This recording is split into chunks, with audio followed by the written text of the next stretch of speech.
Hello, my friends. I'm the Wolfman, Dale Wolfwood, and I'm coming to you from the second layer of the Wolf's Den.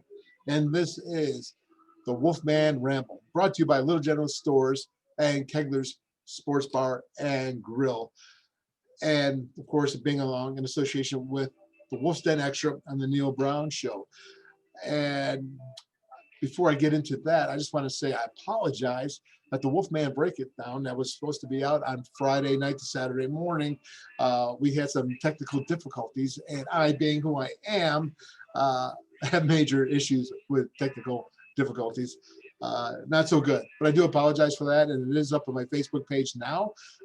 There's some video there later on in the segment if you want to go look and see some of our players and the way I thought that the Texas game would go, and a lot of it actually came out to be true, although I did foresee the Mountaineers beating Texas, which obviously did not happen. So this is the Wolfman Ramble, and we're reviewing Texas, and the Wolfman Breakdown for this week will come out at TCU, will be either Friday night or Saturday morning, early.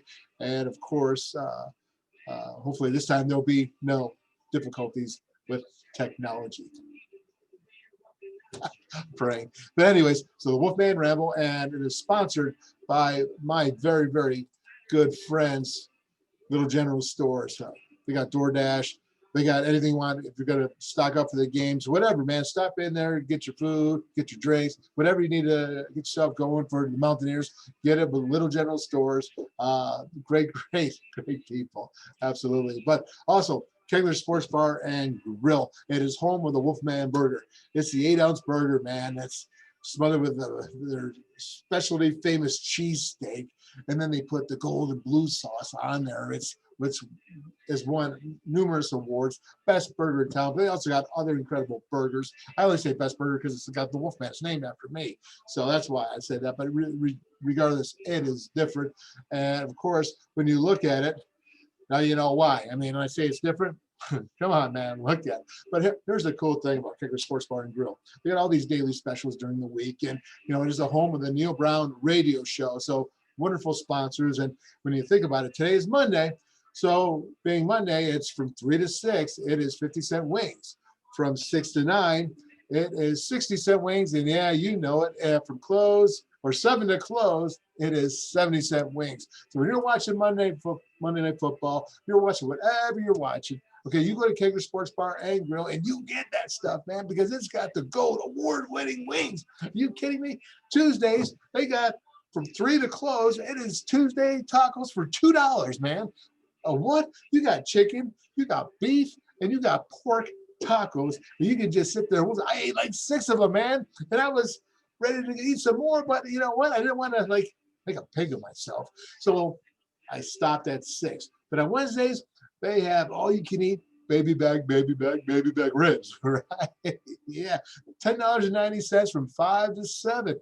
Kidding? And like I said before, on Thursdays, first of all, it's half price appetizers from 5 to 7, and from 6 to 8, you have the Neil Brown radio show. Now, they are broadcasting it for the Milan Pushcart Center, but there's an exclusive live video feed only to Keglers. I guess that's what exclusive means, right? Yeah, absolutely. But you also have an opportunity to ask Coach Brown a question live on the air, because I am not a hog. I am not selfish. I share the mic. And of course, then you can also order all the great food, those wings, right? You can order the burger, the Wolfman. Look at that, baby, man. Woo! That's a burger right there, right? So then what can you do? Well, you can also get your ticket for the raffles. A couple weeks ago, we raffled off a Neil Brown helmet or WVU football helmet signed by Coach Brown himself. Are you kidding me? We have all this cool gear, man, like awesome gear. You can't beat it. It's great, man. Come there, because all you got to do is take the raffle ticket. There's no purchase necessary. And of course, your first beer is on me, the Wolfman, so you can enjoy the first beer, but got to pay for the rest after that. And then, of course, on Fridays, it's half price, happy hour, 3 to 6. Half price off of all alcohol. And then on Sunday, of course, for the football games, the NFL games, it is $1 off on your wings special. So let's go ahead and go back and start talking about this game and the stats, and I want to talk about this game going into DKR Stadium. It was right there. My first words on the postgame show was disappointment. The last thing I can remember saying on there was lost opportunity. And that's what it was, and the whole team is disappointed. The coaches are disappointed, and the Mountaineers are there. They've made progress from last year, and they're 4-3 right now. Remember, they finished the season at 5-7. They won 2 of their last 3. So in reality, if you can't see the improvement that this team is making right now, then I don't know what else I can say, because these are all competitive games. And to be quite honest with you, in Texas, I think the Mountaineers should have won. I'm not gonna sit here and try to make excuses. I know the coaches don't make excuses. I know the players don't make excuses. They want to win, man, and they want to win bad. What they're doing is they're learning how to win right now. They know how to win at home, but now they got to learn how to win on the road, because I look at Texas, I look at Texas Tech, and even Oklahoma State for that factor. Those games were all in reach at one point or another. And again, is learning how to win on the road, and there is a formula to that, and there's understanding it. I'm telling you right now is that I go back to 1987. And that's a long time ago for a lot of you, and a lot of you before you're even born. It is what it is. So 87 we were 6-5, and then 88 we were 11-0, well documented. But we had a lot of taking 2 steps up, 1 step back, 3 steps up, maybe 2 steps back. It was the beginning of an era for 87, or I'm sorry, 88, 89, and then through the 90s, is that the Mountaineers really came on and became known on a national scene instead of a regional scene. But it took a building of it. It didn't come overnight. 1986, that team went 4-7. I know, because I got redshirted that year. 87, we were 6-5. 88, we were 11-0, man. 11-0. That's the truth. When I look at Baylor a few years ago, they went 1-11. 1-11. Next year they were 6-6, 500. Last year, third year, they were in the Big 12 championship game. It can happen. It's the way it happens. In the post game, I remember the people texting in, "I love you, fans. You got your opinion, and I respect it. And you're more than welcome to go ahead and voice your opinion." But some of you are saying, you're tired of trusting the climb, and it is what it is. I'm sorry if you're tired of it, and the word or the cliche of it, or it's cheesy. It's not cheesy. It's the truth. You got to trust the climb. Were you trusting the climb when you beat Kansas State by 27, the number 16 team in the country? Were you trusting the climb? No, you were enjoying the climb then, because it's real easy, right? Really easy to trust that climb. Yeah, man, we're the best. We're great. We beat number 16 Kansas State Wildcats, right? But now when you lose to number 22 Texas by a nail biter, 7-13, there's a few plays they didn't execute just by a hair. But now it's like, oh, trust the climb. It's cheesy. That's when you trust the climb, man. That's when you got to trust it. Because that's where you got to trust and know that everything's going, whether it's on the field or off or behind the scenes, everything is moving in progression. It came from the climb started down here. Okay, here's here, and here's where they are, and here's where they need to go. Okay, so that's trusting the climb. And they are, to me, well on their way. But first of all, let's go ahead and let's look at some of the stats here. Offensively, when we look at this, I want to go ahead and check out, the Mountaineers had what total yards? 360 yards. What did Texas have? 363 yards. 360 to 363. In Texas, maybe some calls didn't go our way. Maybe one of the leading penalty leaders in penalties, didn't get called that many penalties. I guess it happens down there in Texas, doesn't it? Very good. But when you look at first downs, the Mountaineers had 21 to Texas's 17. Texas was scoring 44 points on average per game. They scored 17. That's pretty good. Mountaineers, however, on the flip side, only scored 13 points when they were scoring 33. So that wasn't so good. So the points scored was a definite problem. And I think it comes directly down to an issue of lack of execution in the red zone. And I think that's pretty much an obvious statement. But when you take a look at the whole situation, man, I don't feel terrible. I see players getting better. I see players going against All-Americans. I see a Brandon Yates against Joseph Osai. Brandon Yates is a redshirt freshman, and Osai is a All-American by anybody's standards. The defensive end, number 46, who leads Texas in tackles. And he did a good job. You know how many tackles Osai had? He had 3 tackles. 3. He didn't have a sack. No.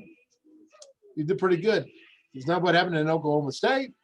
So when you look at that down, I'm like a redshirt freshman against Joseph. And there were some breakdowns in the running game. Mountaineers only rushed for 43 yards all game. That was a problem. But what they did to adjust to it was really nice. What I saw was when they attacked that perimeter. And you're going to see that in the video a little bit later. But once again, when I look at this offense, they were close. They were close. And more guys have stepped up. I mean, you had Isaiah Esdale stepped up. You know, you had Sean Ryan step up. And so that was really, really nice to see. When I look at the receptions here, see Sean Ryan, he had 5 receptions for 36 yards, and with the long being 12. Isaiah Esdale, 6 receptions, 60 yards, 28 with his long. 2 of them were on third and critical. Huge, man. Huge first downs, and in the field position on the one they were, I believe they were at the 10 or inside the 10, got out of that situation. It was a huge, and it was a great effort catches. So it's nice to see it. Winston Wright Jr. keeps coming. TJ Simmons had an excellent game and got some great yardage there. So the offensively, you know, it was Letty Brown, who looked like he was a little bit banged up. He only averaged 3 yards per carry, but he did score a nice touchdown. I would have like to see a couple of things happen on the offensive line, the tight ends, and again, as it just wasn't quite there. But again, you go into Big 12, Texas, number 22 team in the country. There's no excuses, man. It is what it is. You played against 4- and 5-star recruits. You got a lot more than what West Virginia has. Is that an excuse, or is that a fact? Is it an excuse? I don't think so. I mean, did you walk out of there embarrassed? Did you say, man, we can't compete? I mean, I remember when I was the head coach of a junior college team, and the first year was I looked like I had a Pee Wee league compared to the JUCO teams that we're playing against, top in the nation. Now that I could sit there and say, yeah, I'm a little bit embarrassed. I got to build this program up and get it going. But no, that did not happen with the Mountaineers, because what they did was compete, and they were in place to win the game. Again, it goes to they know how to win at home, apparently, right? Now they need to finish off and learn that on the road. And that was the $1 million question I posed to safeties coach Dante right after the game. And he said, that's the $1 million question. And I said, oh, I was thinking, yeah, you're right, man. But I like what Dante Wright said, though, as a fact, he's a very, very sharp man. I like him as a coach. I like this coaching staff altogether. Absolutely. But when I was talking to Dante Wright and postgame asked my questions, you know, I said, hey, you guys did really well defensively. And he goes, well, we didn't do well enough because we had to stop Texas from scoring less than what we scored. And that didn't happen. And even though you held them defensively under 27 points, he still made that distinction, and he believed it. And I could hear it in him, and he knows that's not coaches speak. That is just knowing what you have to do to succeed. Now, this team, again, is building. I said they started down here last year, and now they're here, and this is where they got to go. And so that's what they're doing. And right now, they're getting ready for TCU. Gary Patterson, the Horned Frogs, are playing much better, and they're going to be at home. So let's get fired up. Why be down? Why be down? You lost to Texas 17-13. You're there competing. You went in there And even though you may have said, well, there's some bad calls, there's always bad calls, people. It always happens. And as much as I want to complain about it, you know, I'm not going to. But anyways, so let's go ahead and look at the total yards here. The first down is 21-17 with WVU over Utah. Net yards rushing. Mountaineers had 43. Texas had 179. Big play. Looked like a blown assignment. And letting that big play out. Those running backs were huge, man. Bijan Robinson is a freshman. He's 6 foot 230. Rojan Johnson, number 2. He's 6'2", man, 230. Those are just big cats, man. Those are the biggest running backs you're going to see. And then you got a 230-pounder in Sam Ellinger, who, by the way, I thought the Mountaineers did a great job in containing him. I mean, they really did. I got some plays on the TV show, the Neil Brown TV show. We'll show you how they really corralled Sam Ellinger. Sam Ellinger was 15 of 31 passing. He only had 184 yards. That is almost 100 yards below his average. He did have 2 TDs. He gave up a sack. Could have had a couple other ones there that came close, but he only averaged 3 yards rushing. He was your leading rusher going into the game. So the defense really corralled Sam Ellinger, but for the most part, really corralled 2 guys. Brennan Eagles, the wide receiver, who was 6'4". No, he was number 13. He had the first touchdown. 6'4", 230 pounds. And then I told you in the breakdown, the WolfMan breakdown, although you probably didn't see it because it came out late, was that Jake Smith, the wide receiver, number 7, had a touchdown as well, but they really controlled them in the passing game. Did a nice job. Only 184 yards. I tell you, that's a fine job. So when I look at that and I see the special teams, I got 2 special teams plays I want you to see. And the punt returns, Texas they had 3 punt returns. They were 3 times. They had 2 yards total. 2 yards. And you're going to see the great coverage that the Mountaineers had. Obviously, in the field goals, you know, hey, Casey Lake comes in. You know, Evan Staley's hurt. He goes in DKR Stadium. Pretty daunting place to play. Kicks him through. Good job. Good job, Casey. I'm proud of you for that. And, you know, again, the kickoff return, you couldn't return it against, you know, Dicker the kicker. You know, what about Sinko? He had a 22-yard punt return. So he seems to have grown the last couple of weeks and getting better. So our special teams are playing well. They're honed in. I like it, man. You're going to see Sam James. You're going to see Winston Red Jr. You're going to see Malachi Ruffin taking that special teams really serious. And it really makes me happy. Defensively, let's look at the tackles. You know, what can I say? Tony Fields, I gave him the player of the game defensively. Once again, you held Tony Fields to 7, or Tony Fields in the defense held Texas to 17 points, 27 points below their normal. He had 12 tackles, 2 solos, 10 assists. He had 1 TFL. And then he had Sean Mahone. How about Sean Mahone coming through and just having a bunch of pass breakups? He had a pick the week before against Kansas State. He had 9 tackles Saturday against Texas. And just really been coming through. I'm really happy to see him because he's such a great young man. A great young man. And what about Tyke Smith? What can you say? He had 7 tackles, man. He had 3 solos forces. He had a TFL. And once again, he is just really coming through. Really impressed with Tyke Smith. But, okay, so when I look at that and I see Tyke Smith and I see Nick Troy Fortune, you know, I'm just seeing some really young guys out there. I see Akeem Mesidor. I see a Jared Bartlett.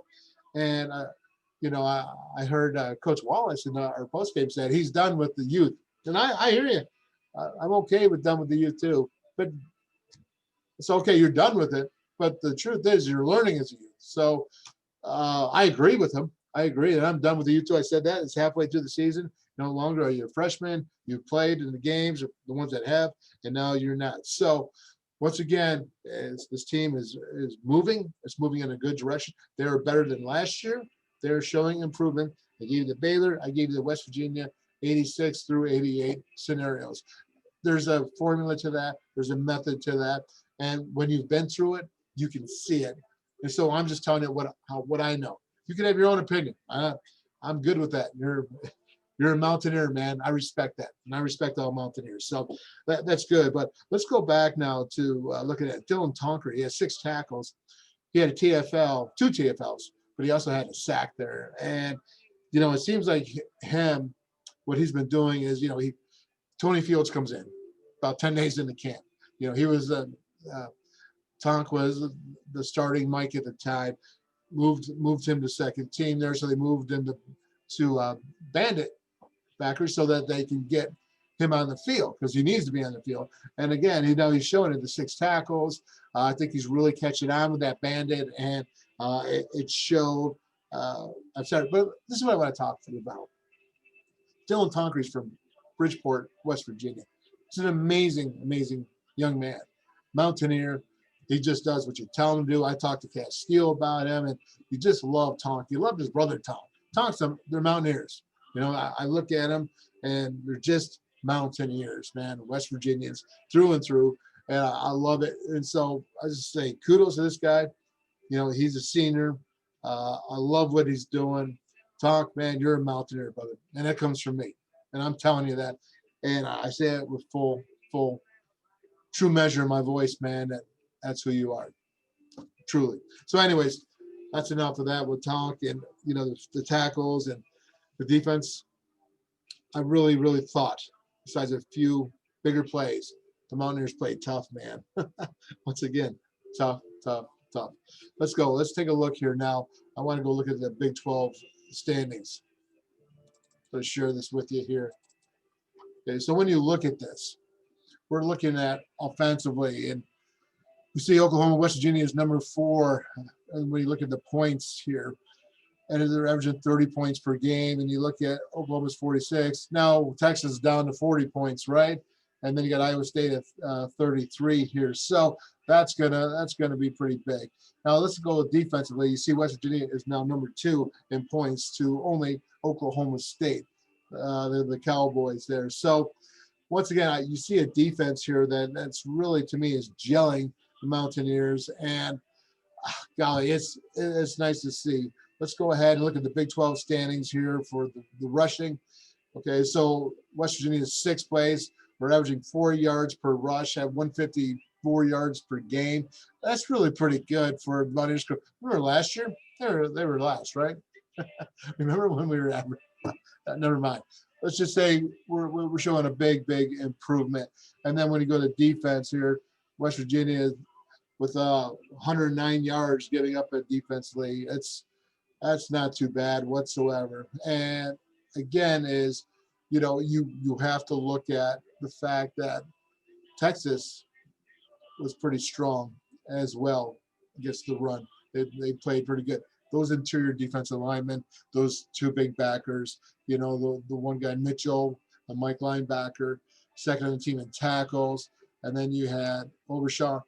He was, I think it was Marvin Overshaw, but he was 6'4", 217, 220 pounds. And these are 4 and 5-star recruits. So the Mountaineers had to battle. Didn't come out the winners of that time as well. But again, we're going to see West Virginia in offense in the Big 12, number 2.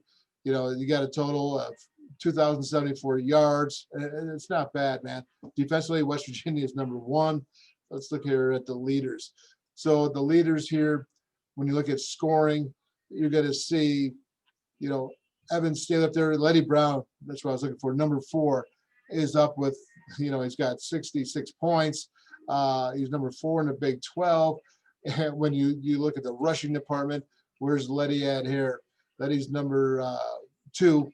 So he's averaging 5.3 yards per carry, 9 rushing touchdowns. I mean, again, Letty is playing hard. I know it hurt that he was injured, and it certainly did hurt the Mountaineers' opportunities in those tight runs that he needed to go on. For the passing, there's Jared Deggy up there. He's number 2.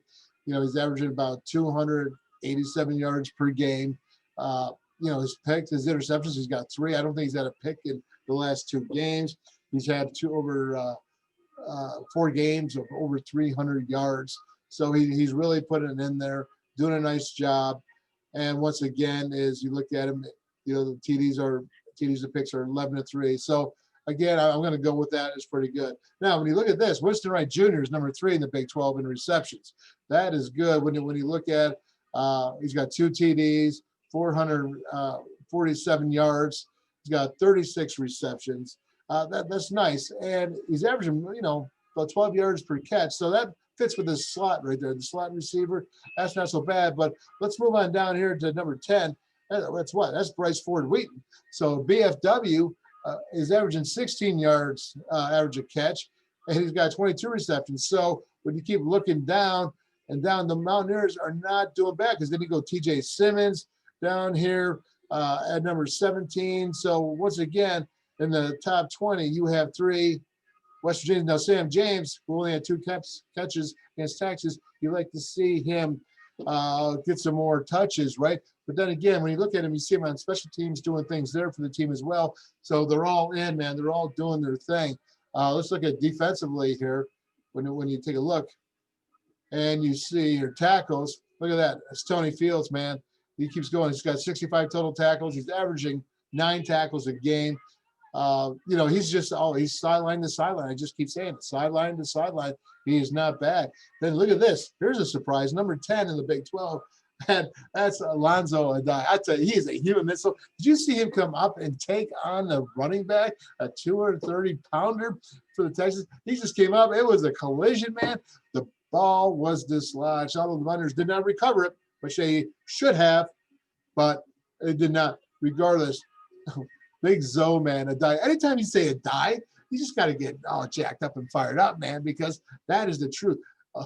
Adai's in the secondary makes me happy. There's no doubt about it. And then, of course, number 12 is Josh Chandler-Semedo. So, obviously, he's got 46 tackles. He's been coming on strong. Sorry to see that he got bumped up a little bit, but X3 Low came in, did a fine job, had a really big pass breakup that I want to show you against Schooler, the wide receiver slot guy for the Texans. And again, you're seeing that the Mountaineers are really in there and progressing and competing. We're there. We got numbers, man. The defense certainly has the numbers, and the offense with Jared and his passing and Letty and his scoring are really doing good. Hey, Letty Brown is averaging 5 yards a carry. I think, what did Letty average last year? Was it 2.1, 1.9? Okay, that's a major improvement and difference. And that goes to the offensive line, who didn't have their best game rushing the ball. They also didn't give up any sacks, but 2, which was not bad considering some of the guys that are in there going against 4- and 5-star recruits that are old. Joseph Osai is truly an All-American, and once again, didn't have a sack. He had 3 tackles the entire game. So let's go ahead and look at pass defendant. Now, this is interesting for me because I see this right here. You got Drayshawn Miller at number 5, and he has a total of 9. I mean, that's pretty darn good. He's 1.29 per game for PBUs. That is really, really good. And then you see Adai's down here with number 16. And I don't think there's anybody else here in the top 25, if I remember right. So, again, Drayshawn Miller making it happen. Interceptions, we go through this. I think you got to look at it. Alonzo Adai's number 7, so he's got 2. The top guy's got 3, so everybody's tied. He's really number 2, tied for number 2 back there. So, once again, Mountaineers are really playing well, just not well enough on the road. Let's go ahead and break it down for the video here, and let's take a look. So when I see this, we're going to go to offense right now, and what I want to talk about here is you're going to see a lot of motion. Now, when they went to the second half, they went ahead and they started doing screens because obviously rushing for 43 yards wasn't getting it down. Screens to me are an extension of the run because they're working the perimeter, they're working behind the line of scrimmage. And it really is nice. I really liked what I saw right here with the Mountaineers. So let's go ahead and let's take a look. They're going to put motion in here. The Sinkfield, and he's going to come back and start in. So they start off an empty set. They come back here. They're actually will be 10 personnel because they're going to have a running back. So let's go ahead. Let's watch it. And now I want you to watch Isaiah Esdale come. So Isaiah is right here. This is what you call that jailbreak screen. That he's got to step back, get the screen, and the blockers are going to come out. It's a jailbreak screen. There we go. Let's watch it. Now, before we go, Isaiah Esdale, he had 6 catches, 60 yards, 2 third down criticals. This is one. This is a 3rd and 10. Roll it. See it? It comes. There he comes. He starts up. Oh, here comes the jailbreak. Look at the offensive lineman going. Right there. Check it out. 1, 2, and 3. Now watch. Isaiah, look. Oh, yeah. Making it happen.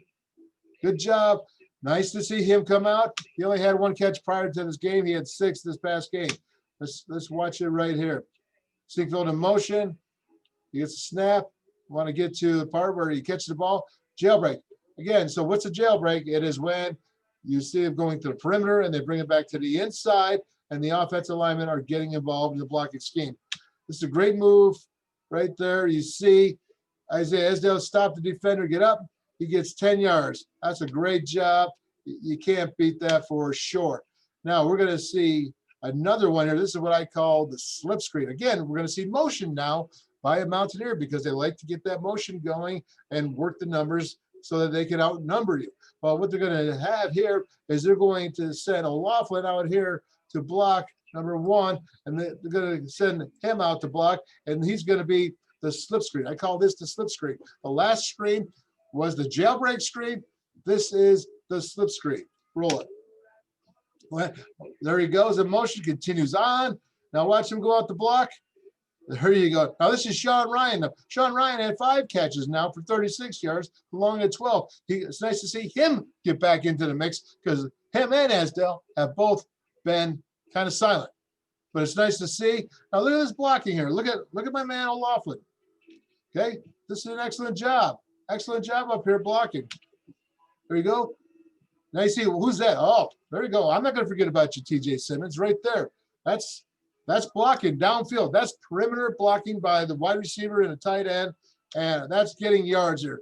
That is a nice first down play. Once again, could not move the ball in the run on the inside in the first half, so they went out here to the perimeter and started moving the ball. So what happens here is this is RPO, run pass option, because you can see that they're putting guys in motion, making the defense react, and either he can, Jared Deggy, the quarterback, can hand the ball off to the running back, which would be Letty or Alec, or he can go ahead to the perimeter game. So you got 2 games going on. So one game is here in the center of the offense, and the other game is here on the perimeter. And they're saying is, well, if you're going to load the box, then we're going to go ahead on perimeter. If you're going to defend the perimeter, then we're going to go here with the run and go right up the box. Here we go. Now watch this. This is another motion, right? This motion, I really like what they're doing here with the motion. You're going to see Winston Wright Jr. come in motion, and then he's going to get, this is called his fly, the motion, and then it's going to be called the bubble screen, and you're going to have 1-on-1 and 1 on here. Perimeter blocking once again. And once again, you're taking really what you're getting is 3-on-2 for a short period of time, trying to get the most yards. Roll it. There you go. See Winston Wright in motion. Look at this. Fakes the handoff here. So the box is loaded. 4 and 2. Now you got 6 on here. So you don't want 6 on there. So you're going to go ahead and you're going to go to the perimeter. Because what do you got? You got 1 and you got 2, man. And now all you got is right through there with some speed. And what you have here is he's the next closest guy. There you go. That's a nice second down play where he's going to get the first down. It was second down and looks like 6. Yeah. That's a nice job. He gets 4 yards past the line of scrimmage. Very nice. Look at here. Now look at this. The offensive line, they don't know, but this is an RPO. They think it could be a run. Don't know. That's up to Deggy and what he decides and the receivers. And here he comes. Get those yards. Winston Wright Jr., 4 receptions. Once again, what he's giving there on the offense and what he's giving there on special teams, absolutely wonderful. Here we go. Let's take a look. Here we go. This is what I like here. You're going to see Bonamico's got to go in motion, release, but I want you to see this. This is the punting. Again, I said Texas, the Mountaineers punted 3 times. Texas had 2 return yards. Pretty special. Here we go. Roll it. You got the punt. Look at this. Yes. Who's this down here, man? Check this out. Okay, that's Malachi Ruffin coming down, making the tackle. This is sweet, man. This is special teams.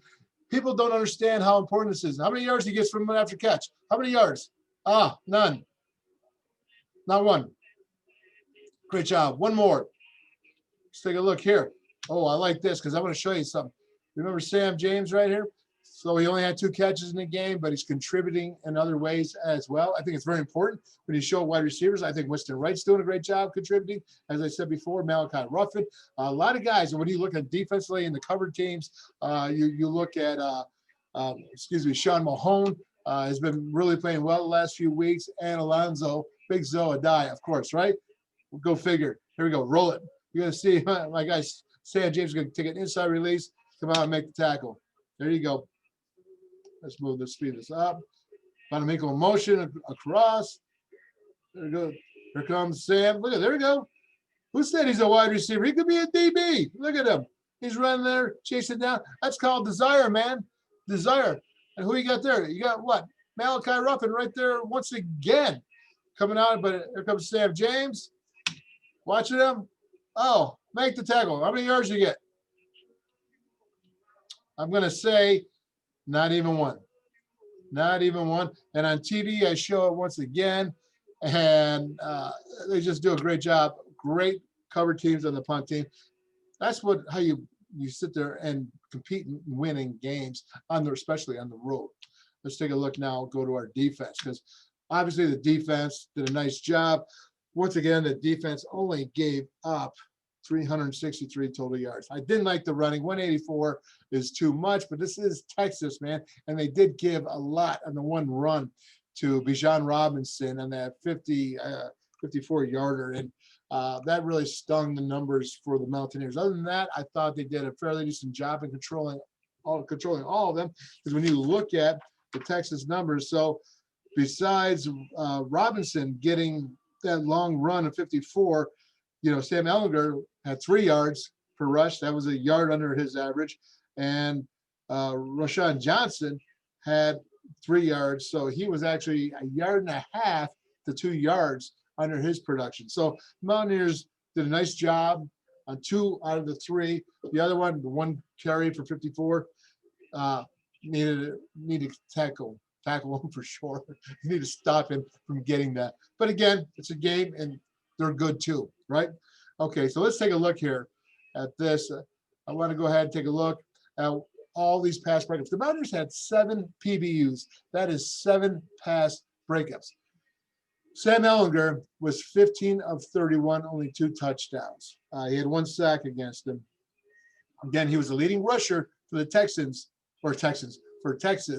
Longhorns, leading rusher, and we shut him down 1 yard less than his average, and almost 100 yards, his average for passing. So here you go. It's going to come out. Look at, okay, Tyke, man, you are just getting it done, young man. True sophomore, freshman All-American. This right here, this is a great PB pass breakup, man. Yeah, roll it like this. Now, this is Jake Smith. Jake Smith only had 14 receptions coming in this game, and you saw them target him a lot in this game. Well, they targeted him a lot against Oklahoma State because that was only a 3rd game that he had played in all year long. This cat, Jake Smith, is really good. He just reminds me of that quick slot guy. They really try to use him. They use him vertically. He did score the touchdown, but overall, I thought the Mountaineers did a really nice job, secondarily wise, against Jake Smith. He's a talent. That is a nice job by Tyke. That's not interference. That is a good job. Let's see if we can see here in the end zone shot. Right there. It's nice. Look at him coming over. That's a ball, man. That's a nice job. Yeah, great job batting it away. Ref's right there. Could have called it, right? Could have called it. The other ones didn't. But here we go. Now you're going to see our guy Sean Mahone here. The same thing. It's going to be against Jake Smith. But again, it is a nice pass. When I see 7 PBUs, and I see Dreshad Miller at the top of the list for PBUs in the Big 12, I'm saying to myself, somebody's out there teaching our secondary, and you know who they are, okay? Teach them how to do PBUs, how to break up the passes. This is good stuff right here, because sometimes you see it and you don't see a whole bunch. And I'm telling you right now, this is what I'm talking about. I'm seeing good stuff. Good stuff is coming. People keep going, keep waiting, keep fighting, keep supporting our Mountaineers, man. Roll it. Gets my blood going. There you go. Watch Mahone coming up. Yes. Oh, nice break on the ball. Looks like Jake Smith could have it. What happens? PBU, man. Yeah, you got to like that. Good job, Sean Mahone. I like to see you as a senior doing that, man. I really do. Good stuff. And right now, I've been bragging about him since I think I started talking on here. But you're going to see Alonzo Adai, and he's going to go ahead, and he's going to be playing deep. And Brennan Eagles is 6'4". He's 230 pounds. He runs. He's got speed beyond speed. He's got legs up to my chest. He's number 13. You saw him in the game, but again, you're going to see here a cover 2. And he sees, he gets a little bit turned out of place, but he comes back, and this is what it's about. It's okay you got to get mixed up. You got to screw up a little bit. But what's your recovery? How do you recover? And this right here is going up and taking the ball and recovering and doing a nice job. Once again, I love it. Making plays on the ball, going up in the air. What are you seeing? You're seeing these defenders, again, I repeat, making plays on the ball. Roll it. Let's go watch the end zone. Let's see the end zone on this. See the fake handoff. There you go. See, that's a full turn 3. Man, that's 180 right there. And then he goes up. He gets the ball at the high point. That is not interference. And that is an incomplete pass. And then he's going to say, hey, don't come down this way. Even though I had to go around the long way, I came there, and you didn't get a touchdown. Keep it going, man. Okay, now, this is kind of cool here because this is cover 6, and this is what you're going to see here is quarters, and he's got half into the boundary here. Hash over, he's got half, and he's going to have the flats. But you're going to see my man X-Ray Lowe, who was in for Josh Chandler-Samito, who's actually has been playing a lot as of late, and you're going to see him cover the inside receiver going vertical. Schooler. This is a good job. Now, this is not pass interference. They don't have face guarding in college football. So you can go and he makes a play on the ball. You got a linebacker against a wide receiver. Need I say anymore? Roll it. There you go. Look at this. Okay. This is an outside receiver coming, and they do a switch. This is what you call a vertical switch. You want to see what a vertical switch is? This is it. This is just the way it sounds. He's on the inside. He goes out, and he comes underneath on the inside, going vertical. Vertical switch. There you go. And now it looks like he's beat, right? Sam Ellinger is going, I got my guy. He throws the ball. But look at my man. He's chugging, man. He's saying, oh, no. Because I'll tell you what, you just know when it's going down. You know when that ball is coming. You can tell by the receiver looking at you. And you're just saying, oh, man, let's go. Roll it, then. That's right. Perfect timing. Perfect handoff. Way to play the ball. Even though you got your back turned, you like to see your head turn. But then again, you make the play. It is incomplete. And wide receivers going, did a linebacker just do that to me 35 yards downfield? Yes, he did. That is a fine job. Let's even take a look here at the end zone, just because I want to. Coming up. Right there, he thinks he has it. No, there's X-ray, man. That's a good job. And actually, he knows it. He even knows he didn't interfere. Look at his excitement here. Check out the excitement. This is good football, man. These are Mountaineers making plays, and they're enjoying playing the game in Texas. Exciting times for these young men, that's for sure. And then this is one play I wanted to show you. Once again, Tonk, 6 tackles, 2 TFLs, 1 sack. Again, very unselfish, very strong of character, young man, kind of guy, smart, the kind of player that any coach would love to have. He's a Bridgeport native out of West Virginia. What can you say? He's got a brother that played his legacy. This is Dylan Tonkery. And you're going to see him and what he's going to do. He's going to come all the way from the other side. He's going to read this. Must have saw something in the film to know that he's coming over. He sees it. He's reading the play. Look at him right there, making a tackle. I think this is pretty awesome. He's playing the bandit position. He's playing it well. Really fired up about Tonk. Again, you're going to see him here. And he's just going to come in. He recognizes, he signals over. So he's seeing something. He's seen this motion before. And he comes over the top. And he's there for the tackle, Bijan Robinson, the freshman sensation out of the Longhorns. Now, again, this is a pretty good offensive line for the Longhorns. And I thought the Mountaineers did a pretty good job in keeping this offense down below, let's see, 363. So they were 87 yards below their average. The Longhorns were at home against the Mountaineer defense and 27 points below their average. So I would say the defense did a fine job. And there's no doubt in my mind that this team is coming together. I showed you offensively, successful times that they had. They had to go to the perimeter, which they did, and they were successful at it. They weren't successful in the red zone, going 1 for 5 in touchdowns, 3 for 5 in points. That means 2 field goals added on to that. And they certainly wish that they could have executed better. I'm not going to sit there and run around. I'm not going to hide from anyone. I'm going to sit there and say that I understand. You know, against Texas that scores 44 points, you want to go for the points. So, you know, that's what he did. That's what Coach did, and the Mountaineers didn't execute offensively. That's what happened. Plain and simple, no excuses. Do I think that the call was the wrong call? No, I'm telling you is that he was going for it.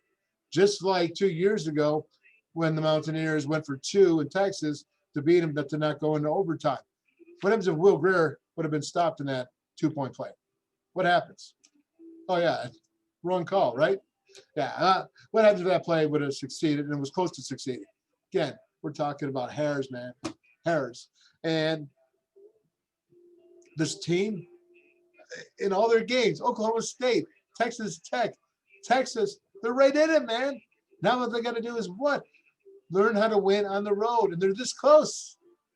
That close. It's okay. We're getting there, man. We're getting there, and we're going to keep going. I'm telling you, trust the climb. I'm going to keep saying it, my friends, because I believe, because I know. Believe and know. Thanks again to Little General Stores. Thanks again to Kegler Sports Bar and Grill. This is the WolfMan Ramble. I'm out, my friends.